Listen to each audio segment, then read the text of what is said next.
Yeah. And Yeah, so just a brief background yeah. about myself. So I'm an engineer by profession and salesman by choice. I've done Oh, sales all through my 17 years. Now I'm the 18th year of my career now. And first 10 years was in FMCG sales, and then last 7 years has been in fashion retail. I worked across the country. Started off. I'm born and brought up in Agra. Then I went to Bangalore for engineering, then to Bhubaneswar for MBA. Started my career in Mumbai, then Delhi, then Bangalore, Calcutta, back to Mumbai, then Gurgaon. I live in Noida in my own home now. So back to where I started from, and that's been the oh, journey of the last 17 years. Worked across MNC, startups, mid-stage companies, conglomerates, etc. So have a diverse experience. Over a period of time, what has happened is that two things which have really interested me while in my journey of last 17 years has been how real India operates, which is how the small traders, small businessmen, how they keep their livelihood going and their business going. And secondly is on the leadership and the motivation aspect in the corporates, that a lot of time, money is spent in doing stuff for in order to build engagement, and people are somewhere still struggling with it. They don't have an answer to this complex issue. So I thought that why not speak to somebody who has been through this grind, and somewhere it gets injected into the blood, where yeah. and what's that method? I mean, and I love to hear about your journey first, and then how did this happen? How did you join the army? How life has been after you have moved out of the armed forces into your current role? Would love to hear about your story. Great. So, Priyanjan, like you said, I am also engineer by profession, but chosen a very different career track. I did my engineering from Noida itself, and from there on, I started off. I got placed in a tech company, but side by side, I got this. I cleared my SSB, which was initially not my plan. It was my friend's plan to go for SSB and basically go join the forces. I never planned on joining the forces, and unfortunately, he did not get selected. I got selected, and from there on, but since college days, like all of us are in youth, we are full of energy and determination and कि देश के लिए कुछ करना है and all. So that was always there, but how you are going to do it, that was not clear. We were taking part in those days. There was this Anna Hazare movement going on and everything in Delhi itself, so we were actively taking part in that. But when I got chance when I cleared the SSB and I landed up in the academy, so there I realized, okay, so this is a much better way to serve the nation. I mean, you can't really go wrong while going in service and not serve the nation. So that helped me to go further in this flow, because nobody from my family has ever been part of armed forces. So I was the first one, kind of, and parents were a little disturbed and they were concerned. But as I grew in service, so they also became comfortable with the fact. They saw that how the life is and everything, so they also got comfortable. Coming about while in training, so in training I never had any, I mean, exposure to any previous exposure to sports or any sort of physical activities. I was more of into gaming and all those things, watching movies and enjoying with friends and all sorts of things. If you remember the movie Laksh, I was kind of the Hrithik Roshan in character in that movie, and I landed up in academy, and it was really tough. And I will not mince my word. Academy is very tough. I This mean, was this was NDA. this is OTA OTA. of sustaining academy. So Chennai. NDA, yeah, NDA is for who pass out from 12th. They go for their undergrad in NDA. Achha, so this And was after your graduation, is it? OT is yes, after after graduation. After engineering. engineering, Okay. yeah. Got it. Okay. So I went there and I landed up in academy, and it is the worst place to have a military academy. It was actually built for emergency commission while we were having emergency in war with Pakistan and China and all those in those days. But it kind of became a full-fledged academy later on for the short service commissioned officer. So I cleared the exam for short service as well as apna IMA. So IMA people who go for permanent commission, they go for training. For short service, people go to OTA Chennai. So, but what was the motivation? Let's say, I mean, if you have chosen armed forces as a career, so won't you go for a permanent commission? And why did you think that short service commission would be better choice? Right. So, like I said earlier, like I was not clear of joining the armed forces, and I accidentally joined the forces because my friend kind of helped me, and he said ki tu bhi bhar de form and all that. And I kind of filled the form and then went for SSB and cleared it, but he could not. So I thought, let's go to short service commission, and therein you have a choice. If you want to convert into permanent, then you have a choice, right? If you don't, then in permanent there is no choice, right? You have to serve for 20 years and get a pensionable service, and then only you can move out. And फौज छोड़ती भी नहीं है इतनी आसानी से. So I went for short service commission. This kind of foresight I had at that age. I did not want to commit my whole life to armed forces back then. But once I landed up in academy, I saw the training. I undergone the training and the rigorous sessions that we had. So it kind of changes you. It makes you more and more disciplined. And I realized, I mean, this is worth it. I mean, no other place you can get this all sponsored. Everything is given to you, and the kind of world-class training institutes that we have inside the academy, like whether you go for academics, you go for sports, you have rock climbing, horse riding, anything you want is there. And not just in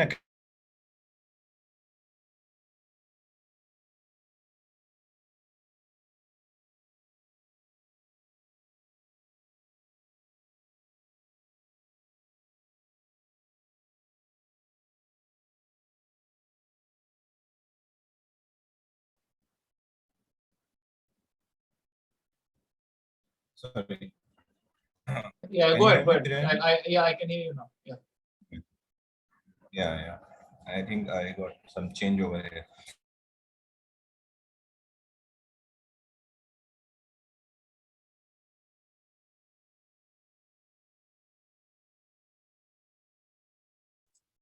So you were talking about the world-class institutes Yeah. which is inside the academy. Yeah, go ahead. So, right. So not only in academy, but once you go out in service, you have plethora of opportunities. If you want to go, like I was a techo, I mean, I was from technical side. I was an engineer. So I got into core of signals as arm, but I can make my career in either communications, I can go for cyber security, and these are all, and I can go for doing some courses from IITs and then build my career there on. Or I can go in shooting. Like if you see, most of the Olympians that we have in shooting are from armed forces background, right? Then you can go in sports, and if you want to go serve in other fields of armed forces, like you can go in infantry and do operations in the valley. You have the option of opting for Rashtriya Rifles, who operate majorly in Kashmir. Then you have option of operating in Northeast via Assam Rifles. They operate in the Northeast region. So plethora of opportunities are there. So this is what I realized. I mean, this is not just a career; it's a lifestyle that you get, and your family is taken care of the most. I mean, more than I would say a Fauji, his family is being taken care of, even if you are there with them or not. So all these things, I mean, helps you concentrate on your the work that you have to do. So all these things made my mind, and I mean, continued. Though training was really tough. I mean, as a young engineering graduate, you never imagine to go under such rigorous training in such strenuous circumstances. Like, I mean, Chennai is a place where you just keep person standing for 2 hours in the field, then he will himself conk off or basically go down, because you don't have to give him any extra punishment. So that was the environment there. But once we do all those things, like there's a 40-kilometer run back with 25 kg of rucksack, and then 4.5 kg of rifle and all that. So once you do all those things, so you basically get to know yourself, like your body. Your body is capable of so much. It's all the mental barriers that you create, which makes you think, okay, this is not possible. But once you achieve those things, do it successfully, then you think like most of the things which we think are not possible are really possible. So that change in thinking brings out in the academy. So this mental change is the most important aspect, I would say, of the training. There is a saying in academy also that it's all mental. I mean, whatever problems that you think you are facing, whether it's your physical test or academics or whatever, it's all in mental. It's all in here. And if you can just overcome those mental barriers, then nothing like it, and you can achieve any goal that you set forth for.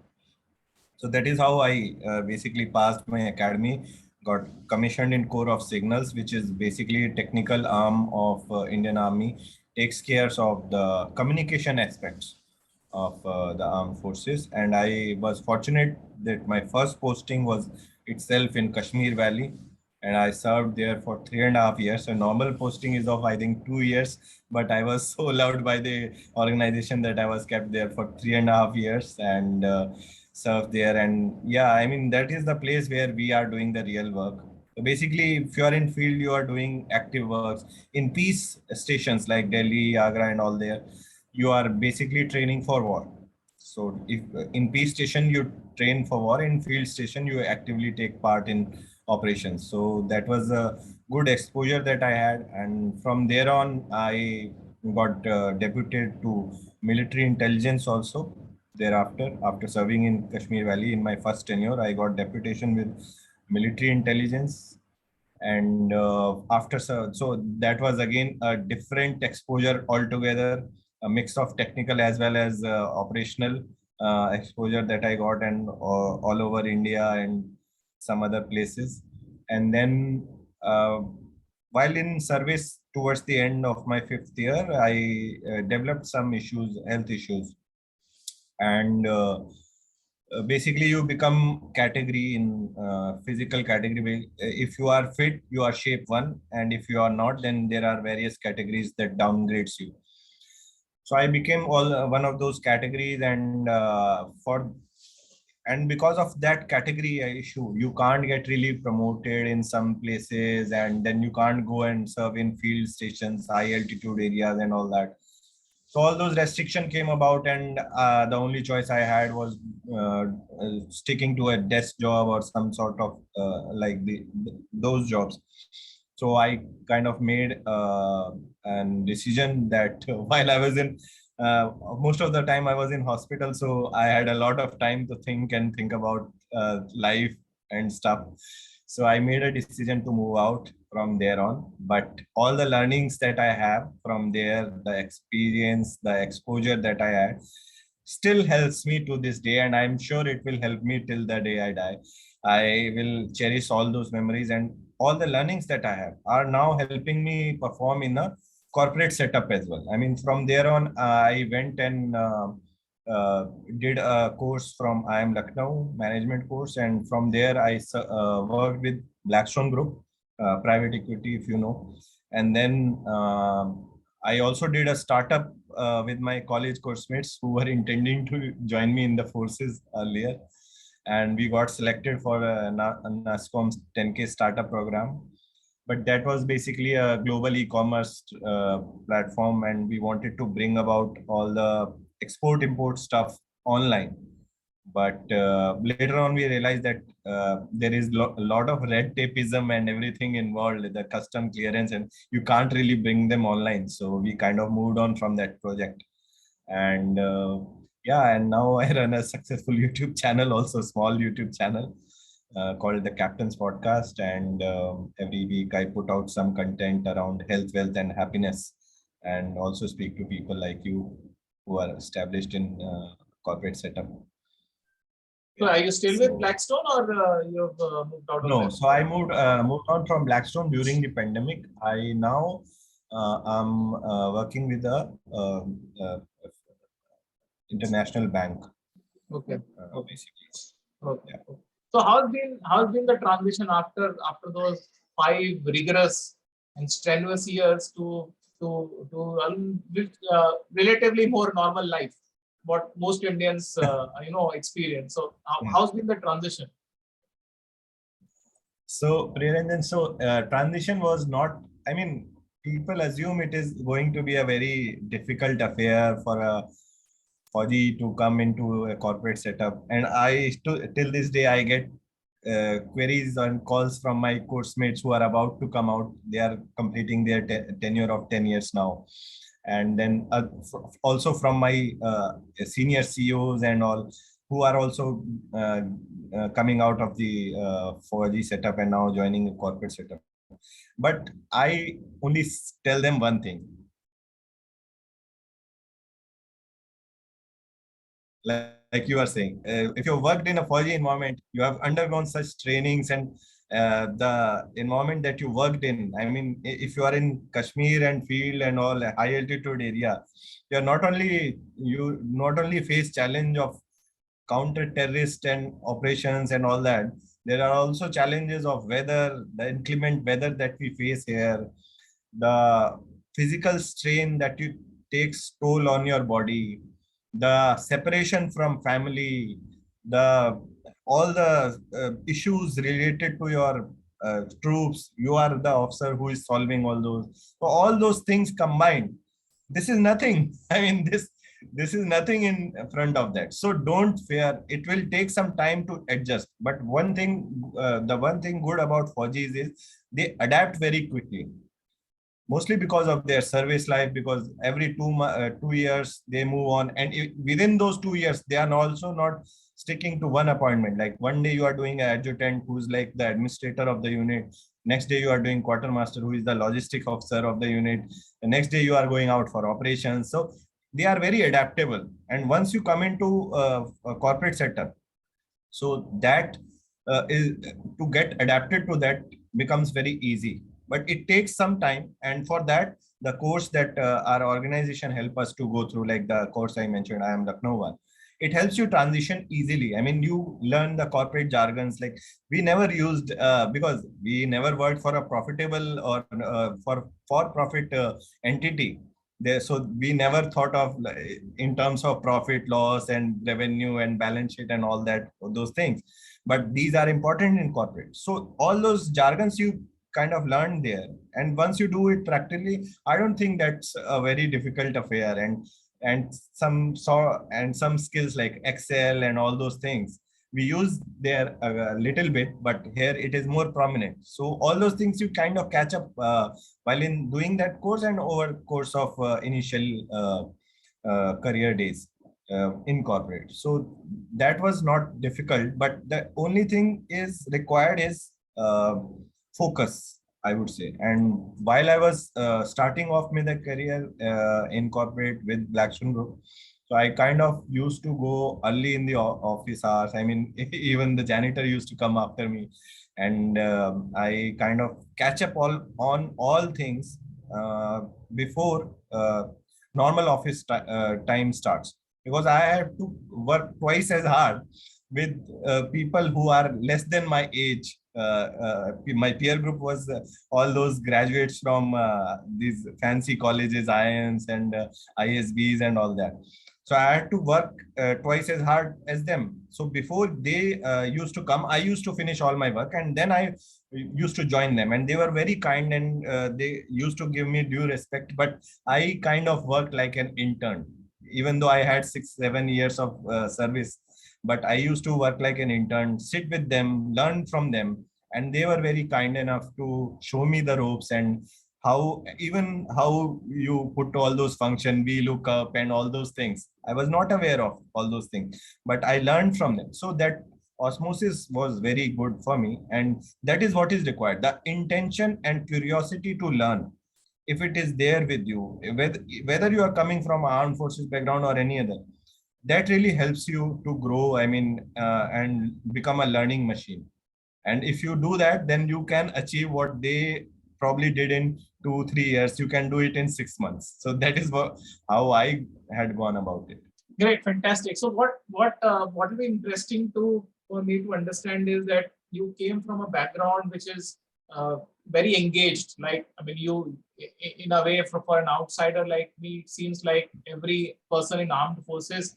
I mean, you are in thick of things. You don't think about you even sacrificing your time. I'm sure these thoughts would be coming across people's mind, and they are, after all, human beings when they go out for active operations, etc. So there's what I feel is that very high level of motivation, engagement, etc., which is built in. And once you are out of that environment to where you are currently, didn't you feel it odd that यार इतना मेहनत करनी पड़ती है, इतने पैसे लगाने पड़ते हैं लोगों को लीडरशिप और एंगेजमेंट करने के लिए? I mean, this is तो यार naturally हम लोगों के लिए ये. But how do you see this? These two aspects. I'll just answer you in a bit. Let me change the internet.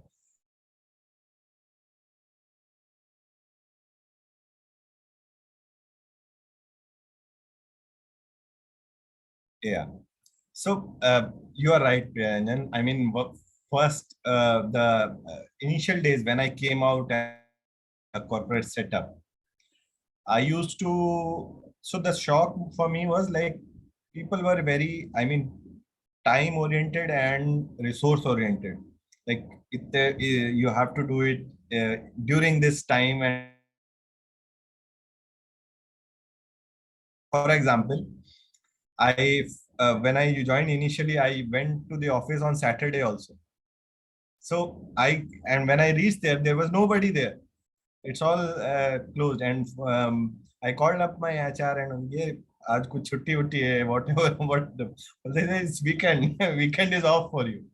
So that is one when it hit me, like it's not, now you are in a different setup, you have to change your mentality and work like how they do. And but at the same time, don't forget the values and the culture that you are representing here.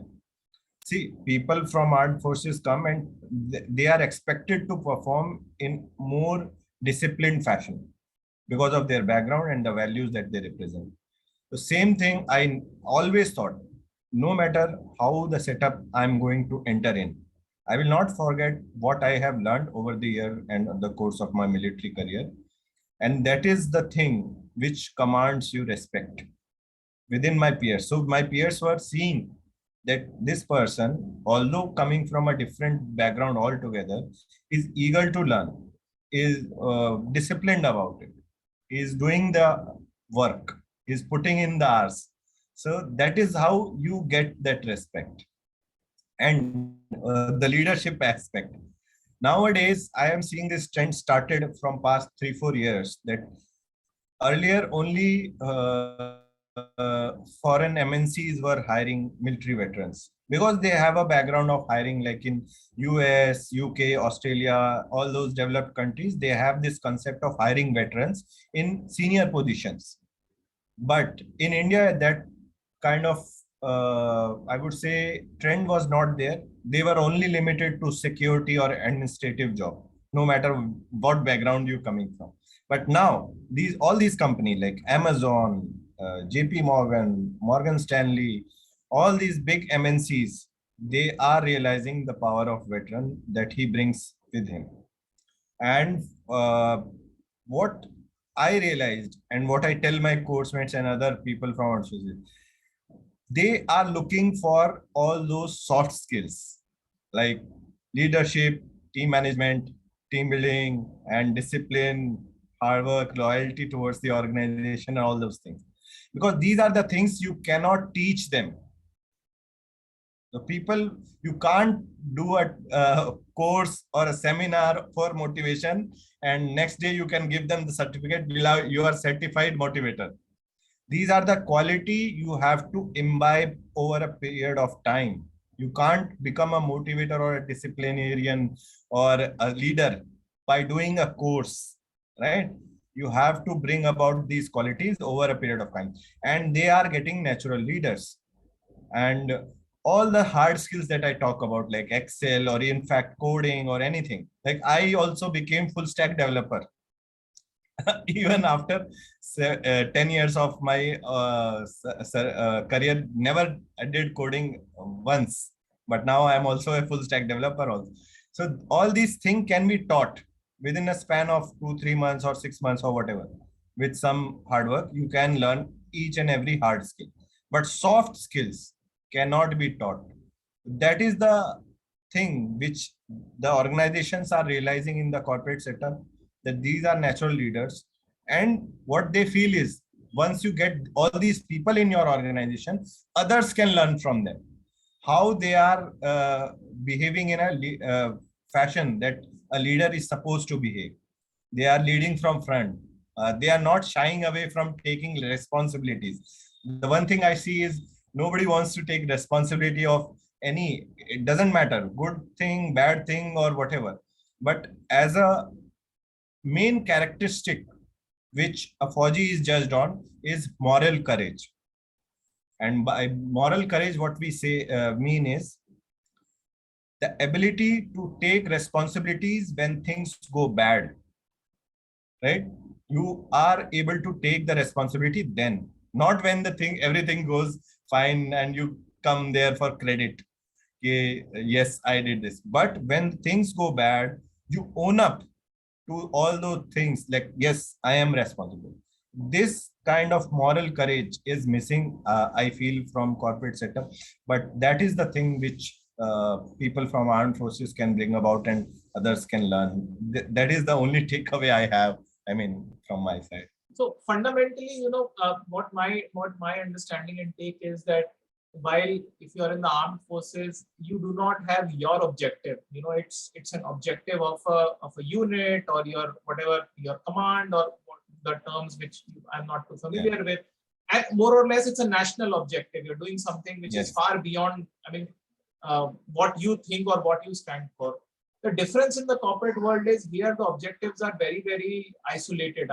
They are in your own cocoon. I have my own objective. Somebody else has their own objective. And those objectives are contrary to each other. They're fighting with each other, and that's where the real challenge is. That if my KPI is to, let's say, drive sales and the sales is going to come at a cost, the commercial person's objective is going to be put down the cost. So if the costs are down, the sales don't go up. So it's a chicken and egg story, and that's where the KPIs or whatever KRAs conflict with each other, and we're not able to make a headway. And that's where all these problems of you are operating your own shells. You develop differences in an organization. You can't see eye to eye with each other. Finally, it's nobody has a bad objective in mind, but it's the difference in objectives or conflicting KRAs which impact, compared to, I would see from an armed forces point of view. Now, if looking at what you stand for and what you have done, and obviously you are seeing the side which I'm speaking to you, this is very, very common, which is there in every organization. What kind of, from your point of view, what could be the messaging, or what could be, 2 or 3 bullet points which you would prescribe कि अच्छा इसको अगर आप इस तरीके से mold करो, तो maybe it will not be like 100% what those people are in armed forces, but you will be substantially different and more prone towards a common objective, driving a common objective. Yeah. See, you are right. When we are in forces, we work for a common and a national objective. And very small example is, whenever I felt like, यार ये क्या कर रहा हूँ मैं, या मतलब something which is not really driven towards organization or work, but at the end of the day I just do it because चलो देश के लिए ठीक है चलाया, because that is the underlying motivation that you have. But the same thing does not hold true in corporate setup, and therein the importance of a leader comes up into the picture. You have to make your organization set up in a way that all the participants don't think their life is a zero sum game. By zero sum game, I means like your win has to be someone else's loss. As a as a team member, if the team leader is not able to appreciate the fact that people will start thinking like that, then you are on the back foot as a team leader. If you can make believe the team that no, this is not going to be a zero sum game. If somebody's, we can have multiple winners. There's not a limited size pool that of resources that will allocate, but the resources are abundant, and which I feel in most cases are there. And if you can make believe your team create this trust environment, at least with you and your subordinates, you can create that environment. Above, things are not in your control. Maybe up the line, you can't control things, but down the line, wherever you are present, you can control your things that you put out in downstream. So these are the things. Basically, if you create such environment and not have a healthy competition is always good, but it should not become toxic. So that is the takeaway which I take from the armed forces background and can be implemented if the leader is thinking in a positive or a right manner. And all these trainings that they keep on attending, I think this is what is taught to them. And this one key takeaway, if you have, and you can imbibe in your team, you can develop that culture. That is why the focus in all corporate setup in past few days I have seen is about building up a culture wherein you can say things, you can speak your heart out and not be uh, uh, very apprehensive of speaking out the truth, or be a team player. Sometimes you have to sacrifice some resources for the betterment of your team. All these things, if you imbibe and develop a culture, a collaborative culture, that is when I think a team will perform very well, and people will be more focused towards what they have to do and not think about what the others are doing and why I have to suffer for his loss and all that, those things. Because collaborative environment is really important. If you don't have that, then every day becomes like a toxic workplace environment, and that is not good for anyone. I mean, nor the team member, nor team leader, the organization, and it is not sustainable in long term as well. Okay, one last question. I'll not take much of your Sure. time now, and we have like last 5 minutes for the discussion. So one thing always intrigued me was the kind of reward and focus on reward and recognition in today's corporate life. So there's a reward for literally like every week, every quarter, every month. Like they're like maybe rewards for everything. It's just like seems to be that you need to be handed over something. So therefore, there was a reward and award mechanism. There are lots of awards and rewards as well in the armed forces, but those are very, very prestigious ones, right? Like your unit rewards or whatever those commendations would come in. So don't you think it is too much of focus on this rewarding and recognizing also dilutes the overall objective of the thought process which is there to motivate people? I agree. I mean, in some ways, I shouldn't say, but this woke culture is taking us nowhere, I feel sometimes, because if everyone is a winner, then there is no competition. And when there is no competition, there are no incentives to work, right? And if there are no incentive to work, human psychology doesn't allow us to work harder, put our 100%. In Forge, it is very simple. There is no terminology of sorry and thank you in Forge. If you have done something wrong, you will get appropriate punishment. There is no sorry, like sorry, galti se ho gaya and all that. And if you have done something good, You need not get a thank you. You will get a reward, appropriate reward. So sorry and thank you terminology does not exist in false. And you, if you have done something, take up responsibility, get the punishment, and each and every what do you say? All the things that go bad are all mostly documented, and appropriate punishment is listed out in army rules and army orders and army law and all that. And same goes for rewards. If you have done something really well, then the reward is also kind of documented, what kind of reward is given and all that. Rewards are important because that creates an incentive to work harder, more than what you are supposed to do. But if you give award for each and every normal things, then that dilutes the practice of giving rewards and incentives.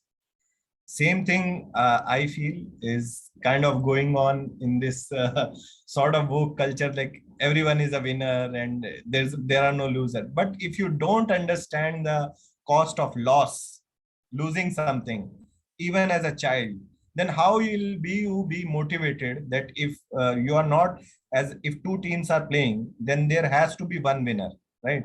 Whether it's a football match, cricket match, or whatever. But if you make everyone believe that everyone is a winner, yes, team, you are learning something every time, whether you win or you lose. But there has to be some incentive in terms of picking a winner. But if you don't have that incentive, I'm sorry to say, but that doesn't really work in long term. It's not sustainable. People will not keep the same thing goes for all the things that are coming out in our policies, and everyone is concerned of freebies and everything. This is the kind of, if you are working in a capitalistic setup, then there has to be incentives, because the capitalistic setup works on incentive. Free market theory is based on incentive. Only the strong will survive, and that has to be part of the system. Weak has to move out. And you have to put in effort, and you have to put in the time to get to the top. So recognition of real achievement is really important. But if you keep on giving awards and recognition for each and every regular normal things that they are supposed to do, then it takes away the incentive for others to work hard for something which really holds value. Thank you, Shashank. It was a great interaction. I did picked up a lot of things from this discussion with you. I would love to be in touch with you in the future as well. And very thanks for taking out time on a Saturday morning. And I would love to be in touch. Thank you, and hope to connect with you in the future as well. Thank you very much. Bye bye. Please take care. Sure. Bye. Thanks, Anjan. My pleasure.